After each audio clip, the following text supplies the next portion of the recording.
So, dito nga po mga kalingap mga ka-EDSI, Kalingap Edo, ang ganda ng ngiti nang makitang dumalaw si Fiancé.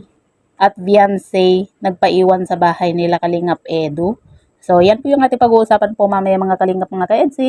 Pero bago po natin ipagpatuloy ang video ito sa mga bago pa lang po sa ating munting channel, huwag po natin kalimutang suportahan ang ama ng Kalingap, Kuya Val Santos Matubang at Kalingap Rob.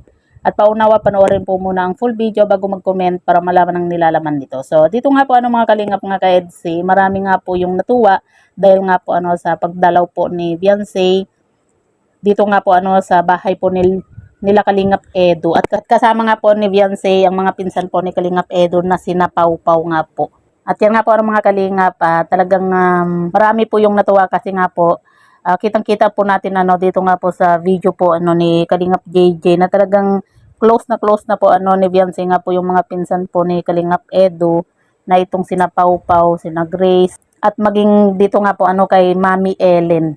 Kumaga hindi na po kagaya po dati na sobrang nahihiya po itong si Beyonce, pero ngayon po mga kalingap mukhang pansin po natin na sanay na po at close na po itong si Beyonce nga po at si Mami Ellen.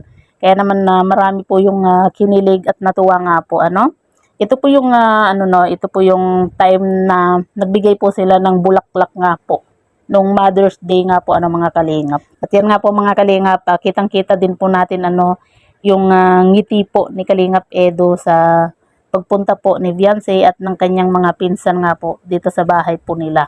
Ito rin po mga kalingap yung time na nag-live selling nga po itong si Kalingap Edo at Beyonce nga po at congrats nga po sa EDSI dahil nga po sa lagi pong sold out po yung kanilang binebenta nga po ng mga alahas.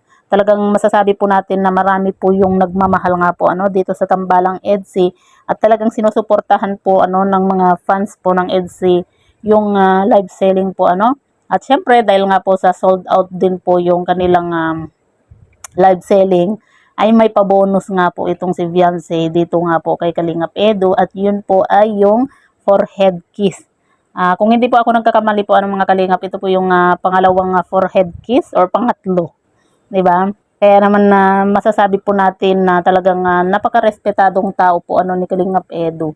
Kasi yung paghalik po sa noo, talagang masasabi dito po natin makikita na iniingatan po talaga ni Kalingap Edo po itong si Beyonce at nirerespeto po talaga niya.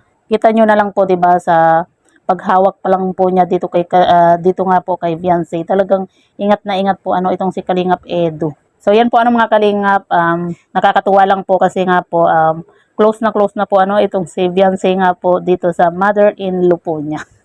Mother-in-law po niya to be. Sabi nga po nila mga kalingap, medyo may pagkahawig nga po itong si Mami Ellen at si Beyonce nga po. So yan po mga kalingap, belated happy Mother's Day din po sa lahat po ng nanay at congrats din po sa Tambalang EDSI dahil sold out po lagi yung kanilang live selling at syempre nagpapasalamat din po tayo sa mga sumusuporta po talaga dito sa Tambalang EDSI dahil nga po grabe yung ibinibigay po nilang pagmamahal at pagsuporta nga po dito sa Tambalang EDSI lalo na kapag live selling nga po talagang laging sold out